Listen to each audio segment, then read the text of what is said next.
오늘 하루의 정치 뉴스 알아보고 분석해보는 뉴스 인앤아웃 시간이죠. 오늘도 YTN의 이우영 아나운서 그리고 이고은 시사평론가 두 분과 함께하겠습니다. 어서 오십시오. 네, 안녕하세요. 안녕하십니까? 예, 뭐 오늘도 얘기가 하도 많으니까 할 얘기가 너무 많으니까 뭐부터 얘기를 해야 돼요?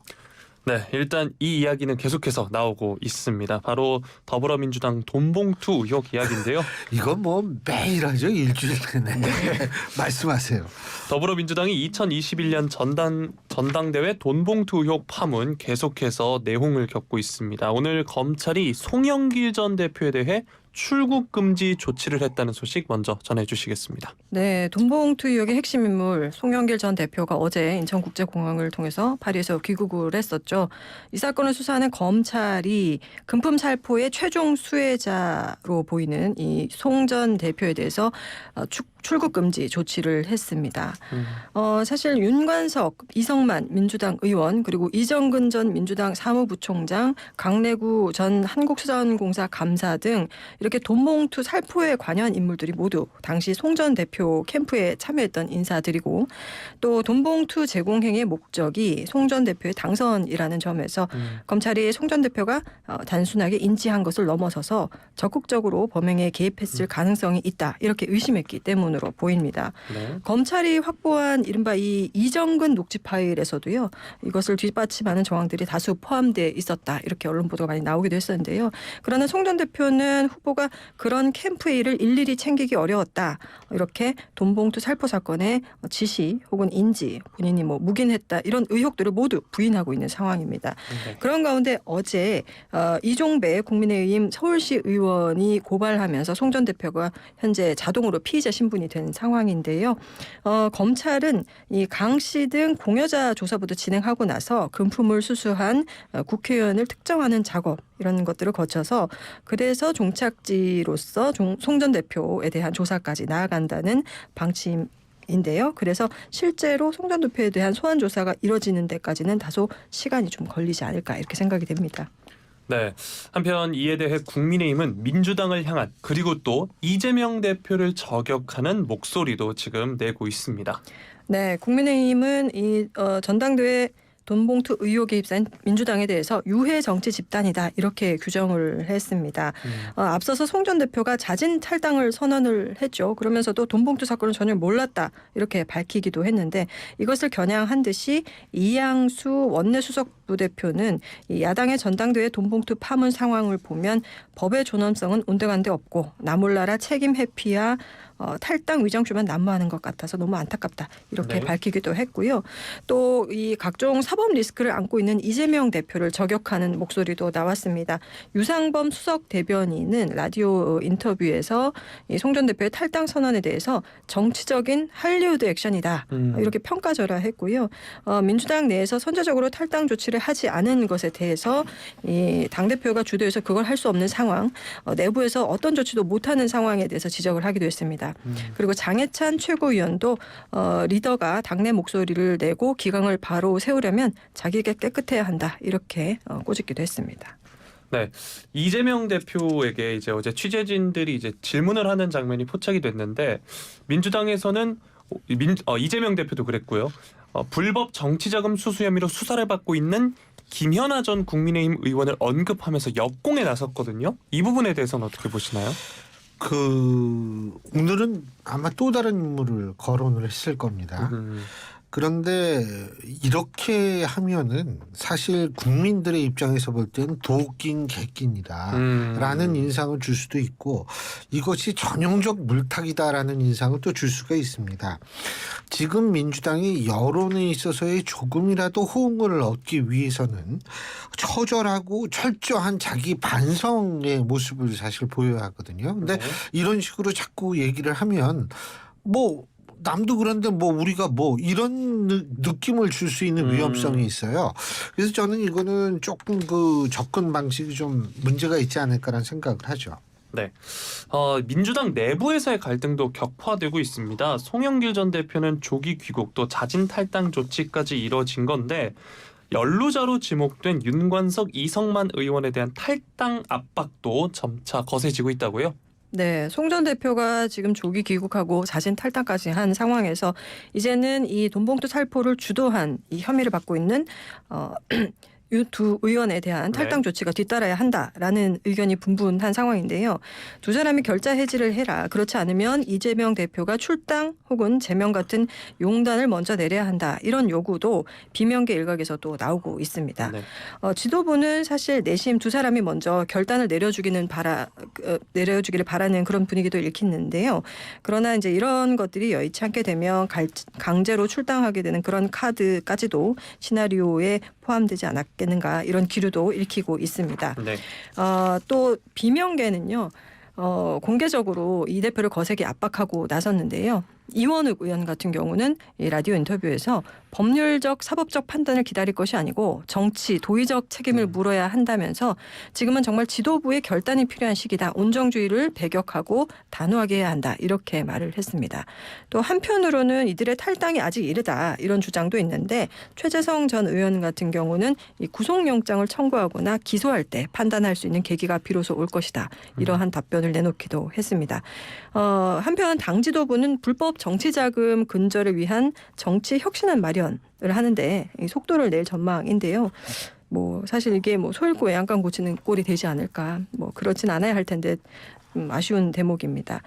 그리고 일각의 전수조사 그리고 자체 진상조사 요구에 대해서는 지도부가 부정적인 입장을 견지하고 있는 상황인데요. 당내에서도 회의론이 적지 않게 나오고 있는 그런 모습입니다. 네, 민주당 상황을 보면 일단 당내 진상조사에 대해선 부정적인 견지다 이렇게 전해지고 있고요.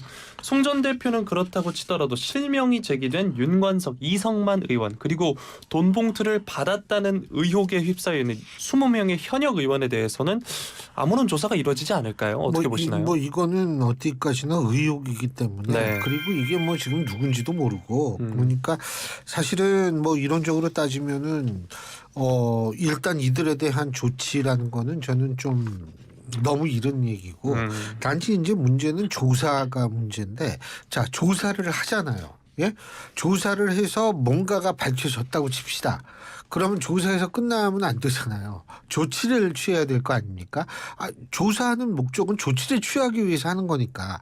그런데 만일 다수의 현역 의원들에게 조치를 내린다라고 가정을 하면 이재명 대표에 대한 방탄 전선에 또 이상이 발생할 수도 있는 거거든요. 네?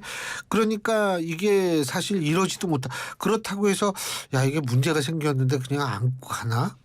이렇게 돼도 사실은 이 불똥이 이 의혹 사건의 불똥이 본격적으로 민주당에 옮겨 붙을 수도 있는 거거든요. 그러니까 한마디로 이러지도 저러지도 못하는 그런 상황이라고 볼 수가 있고 그래서 더군다나 조사에는 섣부르게 착수할 수가 없다. 저는 그렇게 생각을 합니다. 네, 민주당이 이러지도 저러지도 못하는 상황에 처해 있다고 볼 수 있습니다.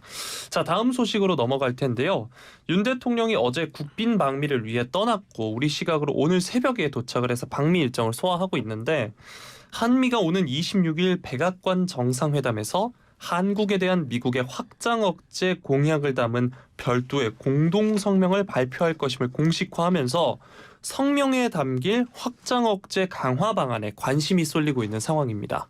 네, 제이크 설리번 백악관 국가안보보좌관이 현재 시간 24일 브리핑을 통해서 한미 정상회담에서 확장 억제 관련 별도의 공동 성명이 발표될 것이다 이렇게 밝히면서 네. 그 성명은 한국과 한국민에게 약속한 확장 억제 관련해 미국을 신뢰할 수 있다는 매우 명확하고 입증할 수 있는 신호를 보낼 것으로 본다라고 말했습니다.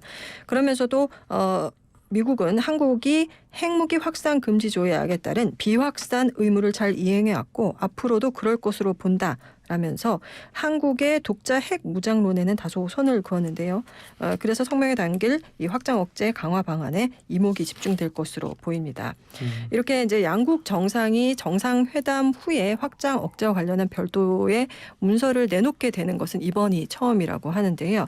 이 한미동맹 70주년을 맞이해서 북한의 핵 미사일 도발에 대응하는 데 있어서 양국 공조가 흔들림 없다는 그런 그 한미 정상 간의 의지를 부각하는 의미가 크다고도 볼 수가 있을 것 같습니다. 했습니다. 특히 북한 도발을 잠재우기 위한 유엔 안보리 등 국제사회 차원의 논의가 큰 진전을 보지 못하는 이런 상황 속에서 북핵 위협을 극대화하는 데 따른 이 국민 불안이 가중하는 그런 점들, 한국 내에 자체 핵무장 여론이 높아졌다는 점도 의식한 것으로 풀이가 되고 있습니다. 여기서 얘기하는 이 확장 억제라는 것은요, 한국이 핵 위협을 받을 때 미국이 전략 무기, 미사일 방어 등을 통해서 자국 본토가 공격받았을 때와 같은 수준의 그런 전력으로 응징한다, 이런 개념인데요. 이것을 매우 명확하고 입증 가능한 수준으로 담보하는 방안을 정상 차원에서 별도 문서로 명시하겠다, 이런 의미입니다. 한국에 대한 북한의 핵 공격 시 미국이 핵 보복에 나설 것임을 공동 성명에 명문화할 것이라는 그런 전망도 나오는데요. 그러나 이번 확장 억제 공동 성명의 핵 보복 내용을 직접 담기 어려울 것이다, 이런 전망도 나오고 있습니다. 미국 측이 한국에 대한 확장 억제 공약을 여러 차례 확인하면서 가능한 모든 범주의 방어 역량을 사용한다, 이렇게 강조하는 상황에서 핵 수단에 대한 논의가 집중할 경우에는 확장 억제 범위가 지나치게 좁게 해석될 수 있다, 이런 우려도 있기 때문입니다.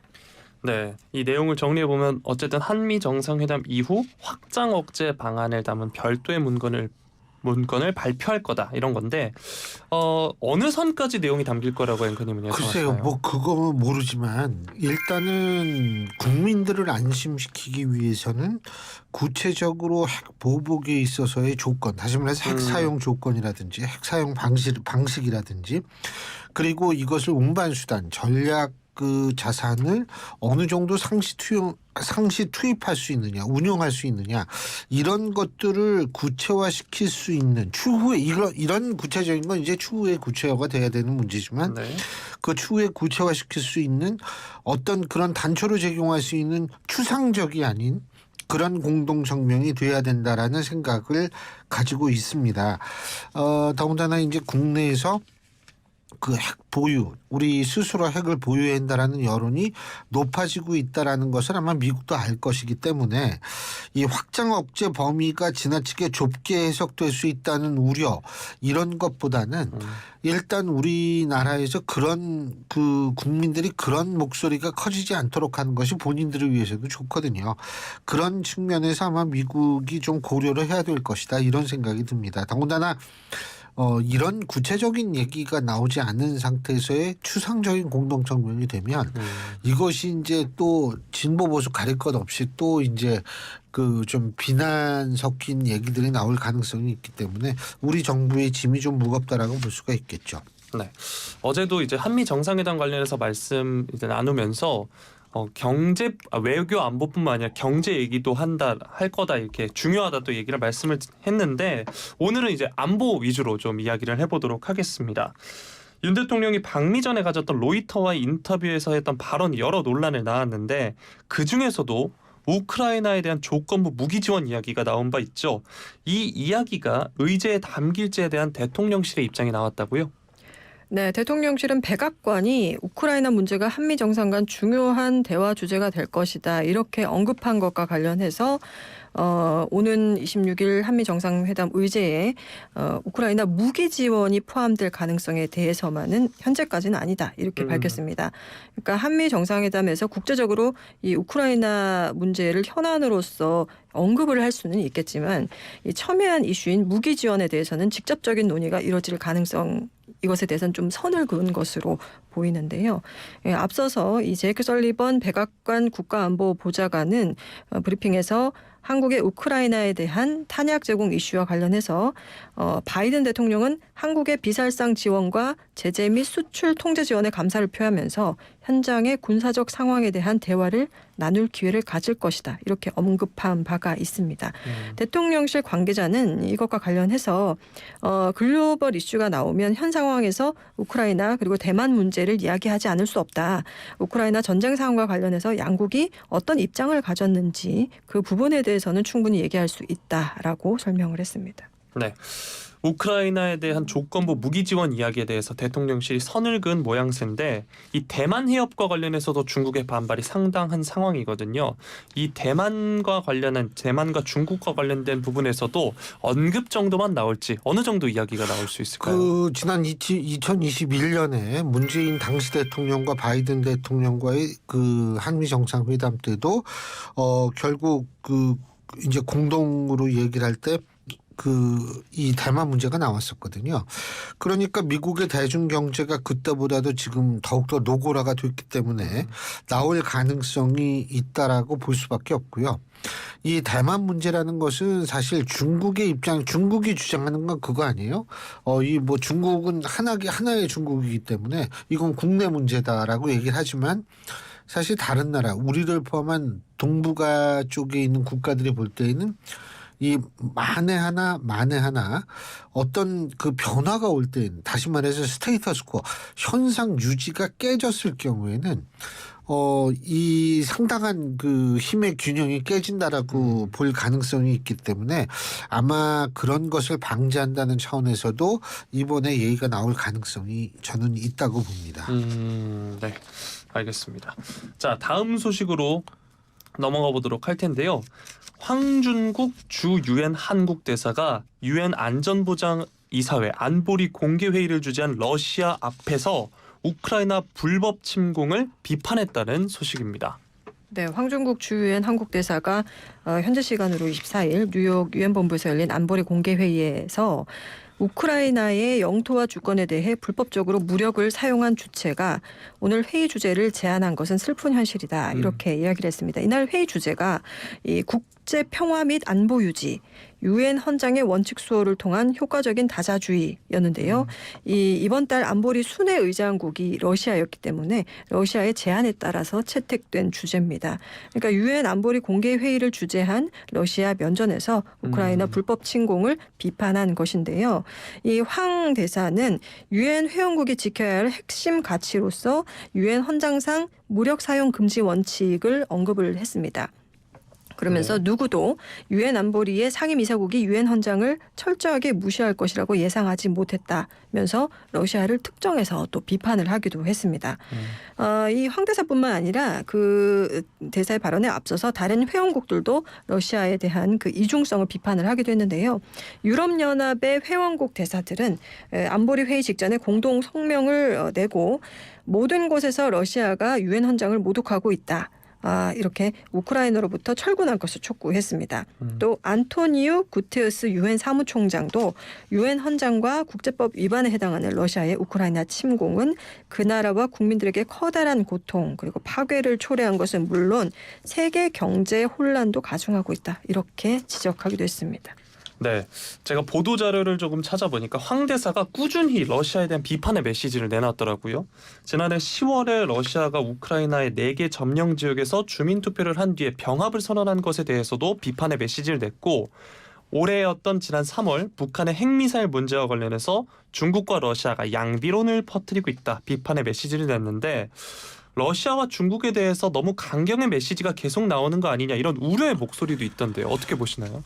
뭐 너무 강경한 메시지라고 얘기하기에는 지금 우크라이나 러시아 전쟁 참상이 너무 심하죠. 네. 수많은 어린이들이 희생을 당하고 수많은 정말 무고한 시민들이 지금 화를 당하고 있는 상황에서 그러니까 사실 우리도 그 지금 아까 이고은 시사평론가께서 말씀해 주신 것처럼 다른 유럽 국가들도 상당한 비판을 가하고 있지 않습니까?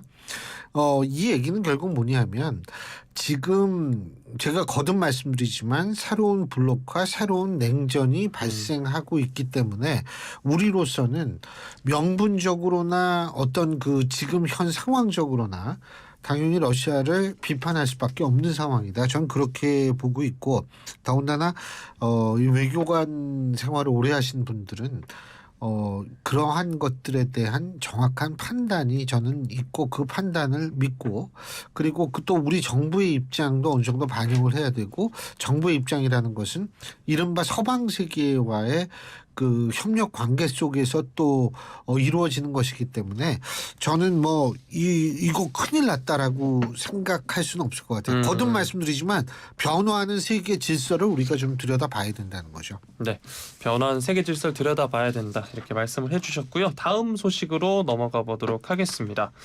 윤석열 대통령의 외신 인터뷰와 관련해서 또다시 뉴스가 쏟아지고 있는데 이번에는 워싱턴 포스트와 가진 인터뷰에서 이제 논란이 되고 있습니다. 앞서서 윤석열 대통령이 인터뷰를 통해서 일본이 100년 전 역사 때문에 무릎을 꿇어야 한다는 생각을 받아들일 수 없다 이렇게 말했다고 워싱턴 포스트가 보도를 했는데 이와 관련해서 이제 국민의힘의 주장 그리고 이어서 워싱턴 포스트의 반박까지 나오는 상황입니다. 네, 윤 대통령의 해당 발언에 대한 그 WP의 보도를 두고 네. 굉장히 설왕설래가 오가고 있는데요. 일단 더불어민주당 등 야당은 계속 공격을 하고 있고요. 여기에 대해서 대통령실이 윤 대통령의 관련 발언을 공개한 것을 보면 이렇게 되어 있습니다. 지금 100년 전의 일을 가지고 무조건 안 된다. 무조건 무릎 꿇어라 라고 하는 것은 받아들일 수 없습니다. 라면서 이렇게 받아들일 수 없다라는 그 수로에 대한 주어가 명시되어 있지 않은 상황이고 네. 국민의힘의 유상범 수석 대변인도 이 논평을 통해서 민주당 소속 의원들이 가짜 뉴스를 만들어서 또다시 대통령 발언의 진상을 확인하지 않고 선전선동에 앞장섰다. 무릎 꿇으라고 하는 것은 받아들일 수 없다라는 것은 일본이 받아들일 수 없다로 해석해야 한다. 바로 직전 문단에서 윤 대통령이 과거사 문제든 현안이든 소통을 통해서 해결할 수 있다. 이렇게 강조를 했다라는 그런 설명을 했는데요. 그러니까 이제 영어로 한국말로 인터뷰가 진행되고 이걸 네. 영어로 번역하는 과정에서 뭐 오역이 있을 가능성까지도 제기를 한 겁니다. 자, 이렇게 상황이 이제 진행이 되자 당시 인터뷰를 했던 당사자인 이 워싱턴 포스트의 기자가 원문의 녹취록을 공개를 한 겁니다. 이 WP 도쿄 서울 지국장인 한국계 미셸 예희리 기자인데요. 이 자신의 트위터에 이렇게 그 발언의 녹취록을 첨부를 했습니다. 내용을 보면 정말 100년 전의 일들을 가지고 지금 유럽에서는 전쟁을 몇 번씩 겪고 그 참혹한 전쟁을 겪어도 미래를 위해서 전쟁 당사국들이 협력하고 있는데 100년 전의 일을 가지고 무조건 안 된다. 무조건 무릎 꿇어라 라고 하는 거 이거는 저는 받아들일 수 없습니다. 라고 돼 있는 거거든요. 그러니까 저는이라는 주어가 여기는 나옵니다. 리 기자는요, 이 대선 직전인 지난해에도 이 윤석열 당시 이제 대선 후보였죠. 서면 인터뷰를 하는 과정에서 이 공식 발언에 대한 워딩 문제로 조금 논란의 소지가 있었기 때문에 그때도 인터뷰 원문을 공개하면서 정면으로 반박한 바가 있습니다.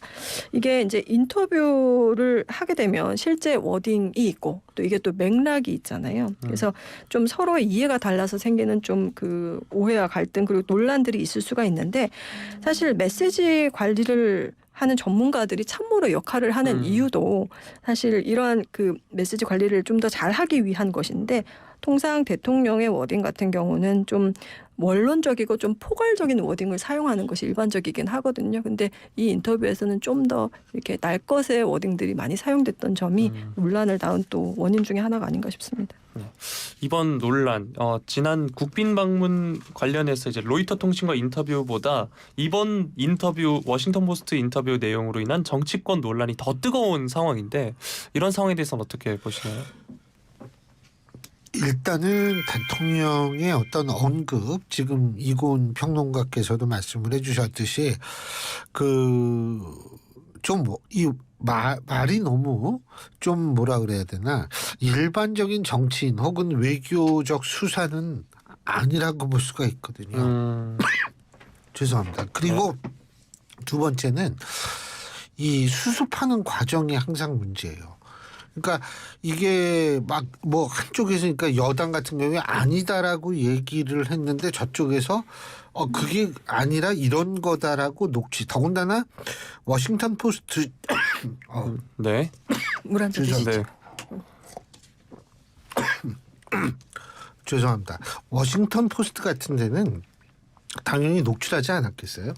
그런데 녹취를 했음에도 불구하고 있을 거라는 예상을 했음에도 불구하고 어떤 자신감을 가지고 이렇게 얘기를 했는지, 다시 말해서 좀 그 방어를 하더라도 조금 더 이 준비와, 물론 준비는 많이 했겠지만 좀 세밀함이 좀 부족하지 않았나. 그리고 이번이 또 처음이 아니잖아요. 예전에 그 바이든인지 네. 바이든인지 뭐 이거 가지고 논란이 있었지 않습니까? 그때도 상당히 그런데 어쨌든 수습과 이 발언의 어떤 형식 둘 다 조금 좀 아쉬운 부분이 많다라고 말씀을 드릴 수 있겠죠. 네. 예, 오늘 말씀은 시간 강사 여기까지 듣겠습니다. 고맙습니다. 고맙습니다. 감사합니다.